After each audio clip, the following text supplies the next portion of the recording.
Did you manage to find the campus for a shot? Yes, yes, not too much of a problem. People come up to that turning. Hello friends, welcome to this program on an editor at work, which we have developed specially for the PG certificated copy editing and proofreading. We have with us to share the benefits of her experience, Renuka Chatterjee, who is managing editor of Rolly Books. Welcome Renuka. Renuka, first of all, I thought we would share with our students, our learners, what is it that an editor does apart from just getting books and working on them? Well, I think an editor really plays many roles, but I think you could sum it up by saying that the editor is the person who is responsible for taking a raw manuscript which has been written by an author and putting it into a shape where it can be brought out in the form of a book. In other words, the editor is really the bridge between the author and the public and the reader. So how many types of editors are there? Well, I think in India you could broadly classify editors as in two main categories. One are the commissioning or the acquisitions editors, whose responsibility it is to bring in the manuscripts into the publishing house. It is their job to look at all the manuscripts which are submitted to the publishing house, to select those which they feel are worth publishing, and also to actively go out and look for manuscripts and authors. They, as the term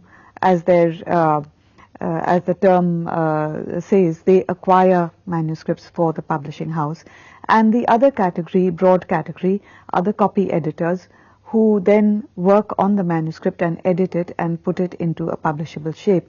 But within these two broad categories, there are many different levels, and of course it is not as if the commissioning editors and the copy editors work in watertight compartments. There is a lot of interaction at every level. Is there a lot of difference between a book editor and a newspaper editor? Do they have different kind of responsibilities and different kinds of capabilities? Well, that's interesting because I myself came from a newspaper background. I spent almost 10 years as a journalist before I moved to publishing, and I was responsible for editing a section of one of our dailies, the Times of India, and then I made the switch to publishing, and I found it both easy and difficult.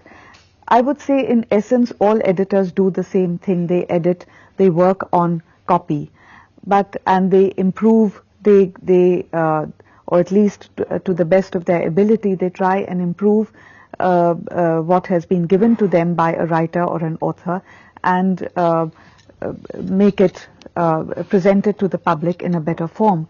But I would say the difference, the biggest difference between a book editor and a newspaper editor is in the level of involvement that a book editor has with the book and a newspaper editor would have with the articles or with the issue of the newspaper, and the time factor.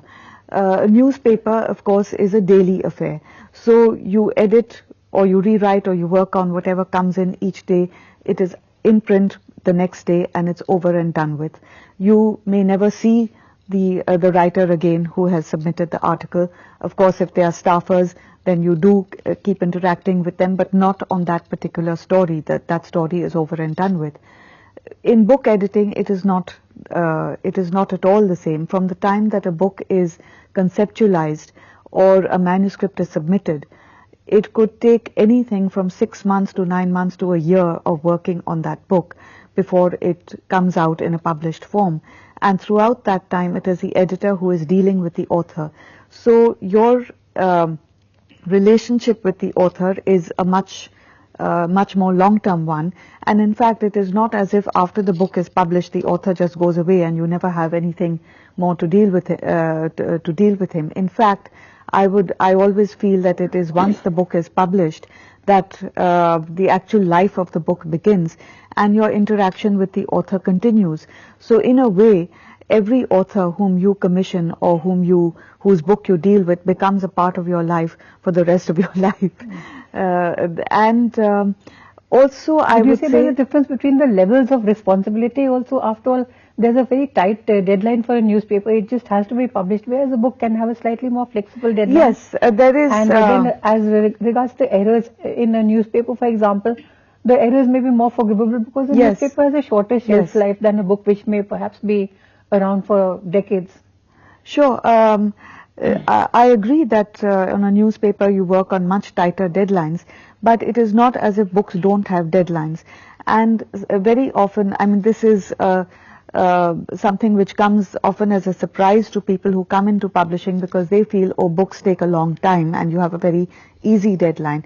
In fact, even if you, let's say, are given a deadline of 6 months to bring out a book, but because of the amount of work involved with the book, that 6 months is really a very short time. And yes, it is true that the responsibilities of a book editor are much more. You have to be much more meticulous about errors, both proofing errors, typos, as well as factual errors, because as you quite rightly said, if there is an error in a newspaper article, you can simply carry an apology or an erratica the next day or in the next issue, whereas in a book, you have to wait until the book goes into a reprint, if it does, to correct those errors. So the responsibilities of a book editor are much more. And the other difference is, I think, the involvement of the author is much more. A person who writes an article for a newspaper, once you submit that article, I think the sub-editor or the copy editor has more or less a free hand to rewrite it or to cut it in a newspaper. And then it just goes into print. And usually the person who's written the article does not even see it before it goes into print, and if later on they find that half the article has been cut or lines have been changed, well, they can complain about it, but there's nothing much they can do about it. In a book, the author is, you never lose sight of the fact that it is the author's book. So the author has to see, I mean, it is mandatory in any publishing house that the author has to see the edited book before it goes to press. The author definitely has a voice. And in fact, ultimately, it is the author who has the final right of veto. Although most publishing houses do safeguard themselves against such differences of opinion we have a clause in our contract which says that if there is an irreconcilable difference of opinion, then we have the right to withdraw from the contract. But of course, it rarely ever comes to that, and usually we do try and respect the author's wishes in making changes to the manuscript. Would you take our viewers through the process of what happens when a manuscript arrives at your desk from the time it's available in published form? Well, yes, I think the first step really begins with the publisher or the person who is the head of the publishing house, because he or she defines what sort of publishing is going to be done, whether you are going to be publishing textbooks, whether you're doing academic or technical books, whether you're doing what we call general or trade publishing, which covers fiction and general non-fiction, by which we mean non-academic non-fiction. We would do current affairs, politics, biographies, and so on, but in a non-academic way. You're publishing for the lay person. So I think the start is with the publisher who defines the publishing program. But then the responsibility passes to the commissioning or the acquisitions editors, who are also in some context referred to as sponsoring editors. It is their job to go out and look for the kind of manuscripts that the publishing house wants to publish. Of course, there are a lot of submissions which what we call unsolicited manuscripts, which are manuscripts which come to the house on their own, and again the commissioning or the acquisitions editor goes through these manuscripts and sees what is worth publishing and what is not worth publishing. But you also play a proactive role, in the sense that once you know what you're publishing, whether it is fiction, biographies, politics, current affairs, or a mix of all three, whether they're children's books, illustrated books, self-help books, cookery books, there are many publishing houses which in fact do a range of subjects. For instance, what I meant was, perhaps my question should be reworded, is that supposing you've accepted the manuscript, it's agreeable, it's in conformity with the policy of your publishing house. Yes. And then you start working on the manuscript. Well, once the manuscript, let's say you have found, or you have found the manuscript that you're looking for, or you have decided that a manuscript which has come to you is worth publishing. Well, there again, I think the commissioning or the acquisitions editor's job does not just end with bringing in the manuscript, because it is usually the commissioning editor who does what we call the structural or the content editing, which is the first step. You go through the manuscript. You sometimes the manuscript does not come to you in a finished form. Sometimes you just commission on the basis of a concept or an idea which you discuss with the author. You work out a concept for the book, a structure for the book, a list of chapters and so on, but you don't actually have the full manuscript. Now, in this case, you actually work with the author in developing the manuscript. After you have agreed on what sort of form the manuscript should take and the chapters that it should contain, the sequence of the chapters and so on, you actually then work with the author as he's writing the book. There are many authors, for instance, who prefer to keep submitting new chapters as they write them to see that they are on the right track. There are others who, of course, would prefer to finish the manuscript and then give it to you. But either way, once the manuscript comes to you, the first thing that you look at is the actual content and the structure. The readability, maybe? Is it readable? The readability. If it's fiction, if it holds your attention, if yes. it is a fact, then maybe is it true to facts? Is it a good yes. reference book, for example? You look at the contents, whether it is fiction or non-fiction, and you see, for instance, whether there are certain parts where maybe the author has gone into too much detail and it gets boring, or it's unnecessary, or it's off the tangent, or there may be places where in fact more information or more detail is required. If it is a work of fiction especially, you look at the characters, whether they really come across as credible characters, whether there are certain characters which maybe are completely superfluous or unnecessary to the story. There may be other characters who in fact are more interesting and need to be given more of a role in the story. You look at the flow of chapters, whether in fact certain chapters should precede others or be shifted back and forth. So all this, what we call content or structural editing, is usually done by the editor who has commissioned the book, because you are the one who has been in closest contact with the author right from the initial stages. Now, once the contents of the book have been brought into shape between the commissioning editor and the author. You get back to the author repeatedly, or do you show him only one version and then you... Well, while you're doing the content editing, I think there is a lot of interaction with the author, because you go through it, you get back to the author and say, look, I think X, Y or Z portions need to be completely deleted, or you need to write more about this, or take out this character. At that point there is a lot of interaction and a lot of going back and forth. And as a matter of interest, have you ever had any author who has disagreed so much that he or she has withdrawn his book? Yes, a few times that does happen. But what do you do? How do you reconcile these kind of situations if you actually do want to publish the book and the author is not willing to make changes that you think should be made? Well, I think it is only if you really feel that if those changes were not made, the book would really just not be worth publishing, that such a situation arises.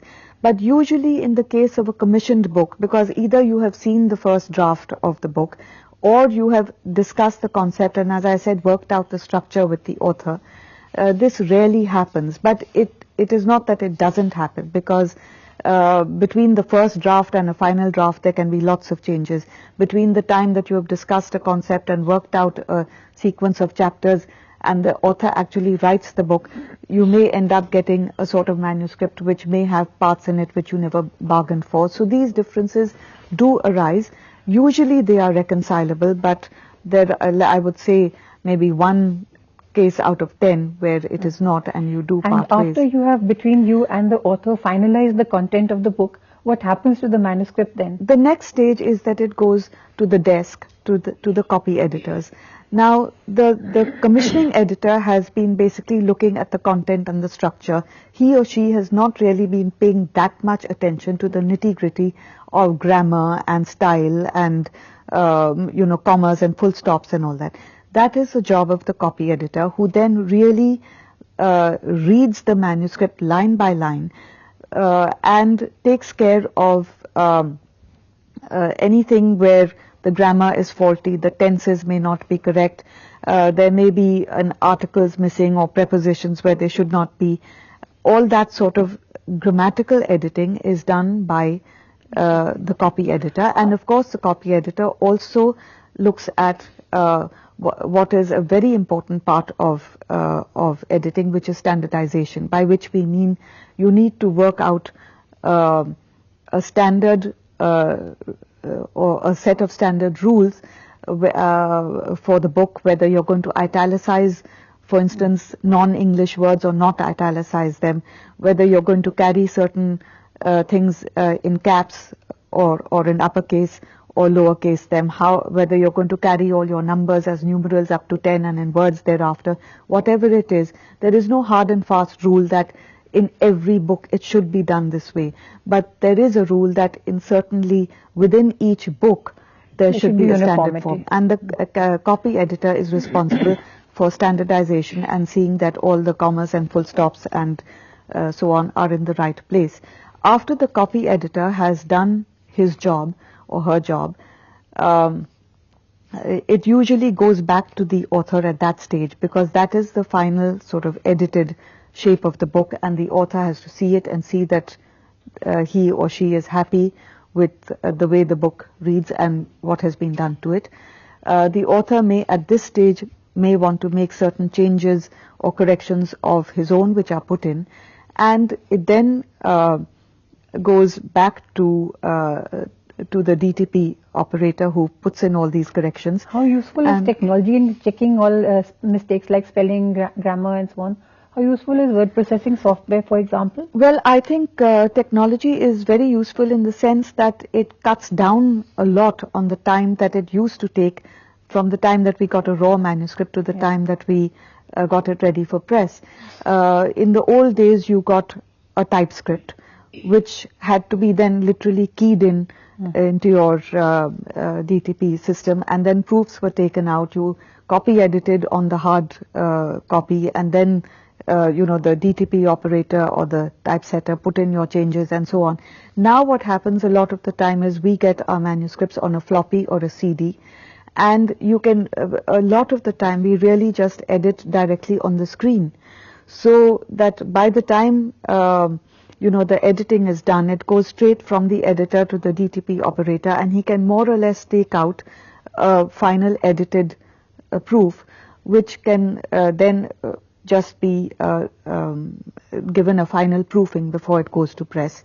So there is a lot less going back and forth between the commissioning editor, the copy editor, the DTP person. So all that time what we would say is a convergence of roles. Is technology leading to a convergence of roles? Yes. The same person is looking at the grammar, the same person is looking at the proofs, maybe the same person is looking at the content. Well, there is a convergence of roles in the sense, as I said, that these days editors do a lot of editing online.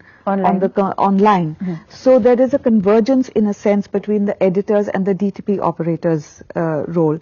But it is not that these roles can be or have been eliminated. The DTP operator is still an essential part of the whole process, because when it comes to giving the page, giving the book its final shape, to actually laying out the page, seeing that it is within the correct print area, styling the page correctly in terms of the running heads and the page numbers and so on, these are all technical matters which are best dealt with by the DTP person.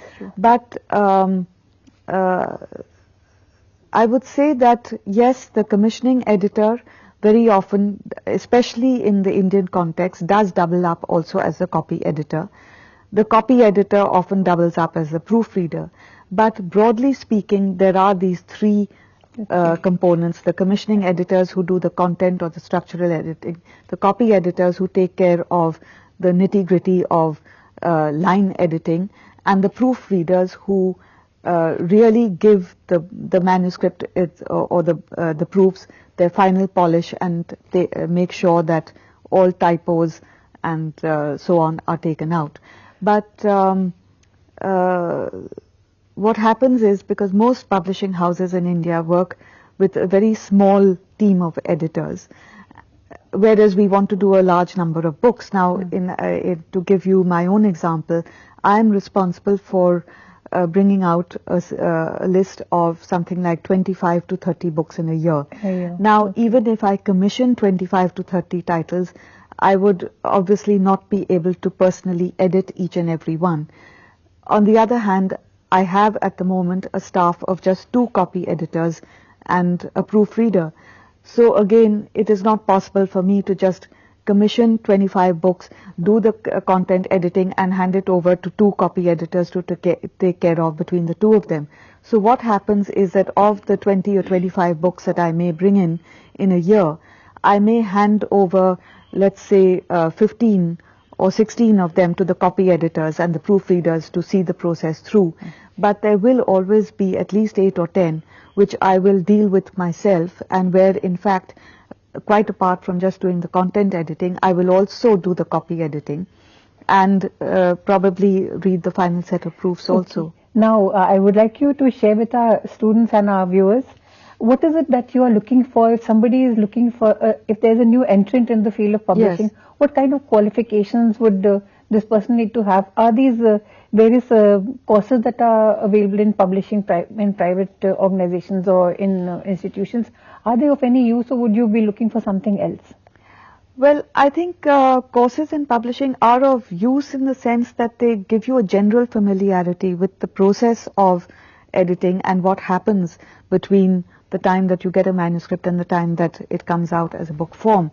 But to be honest, in my own experience, when I am recruiting people, I really do not set much store by a diploma or a degree in book publishing, no matter what the institute. Because I think the most important qualification that an editor needs is language skills. Whichever language you are editing in, whether it is English or Hindi or Bengali or any of the Indian languages, but you need to have complete command over the language. Because you are the person who is responsible on improving what an author has given you, and you can only improve it if your language skills are 100%. Also, and this is another difference between a newspaper and a book editor, in a newspaper, usually after the copy has been subbed by the sub-editor, there is someone else who goes through it, the senior copy editor or the copy chief and so on. So it is possible for any editing mistakes to be corrected.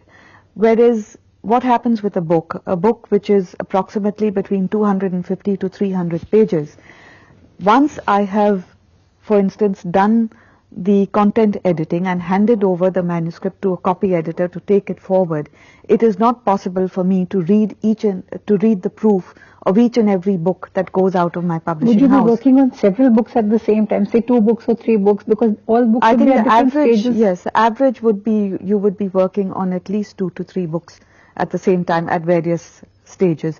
One may be just in the commissioning stage, where you're working out or developing an idea with an author, or going through a manuscript that has come in. The other may be actual editing. Third may be where you're looking at proofs. But where I say that language skills are very important in a copy editor is because 90% of the time, once I have handed over an edited manuscript to a copy editor, by edited manuscript I mean a manuscript which I have read, I have done the content editing, and it is now ready to go into the process of copy editing, proofing and then printing. 9 times out of 10 I will not have the time to read the proofs again before the book gets printed. Therefore I have to rely on the copy editor to do a good job on correcting the language and taking care of any grammatical or language errors or other errors that there may be in the book. So language skills are very important. Apart from language skills, I think what really helps is would a copy editor need to know the rules of copyright, plagiarism and so on? Whose responsibility is it then to see that there's no plagiarism taking place? Well, I think it is at an entrance level, you're not really responsible for those issues. Those issues, the senior editors or the commissioning editors or the publisher generally look at the legal issues and matters of copyright and so on. But at a copy editor or at an entrant level, I think there are two qualities apart from your language skills which are extremely important. One is you have to have a very meticulous bent of mind, because in book editing, it is extremely important. I mean, it is, as they say, the devil is in the details. So attention to detail is extremely important, and you have to go through a manuscript literally with a fine-tooth comb to look at not just the obvious typos and the spelling mistakes and the grammar, but also to be able to check facts, dates, names, to check and to recheck those things to make sure that the book goes out as error-free as possible. That is one. And I think you also need to be good at interpersonal relations, because again there is so much interaction with the author, and very often, getting an author to agree to the kind of editorial changes that you want to make, it really is all a question of how you deal with the author. If you come across to the author as very aggressive or as knowing better than he does, it is inevitably going to put his back up and he will dig in his heels and say no to your changes. Whereas if you don't have to be necessarily a very extroverted sort of person or be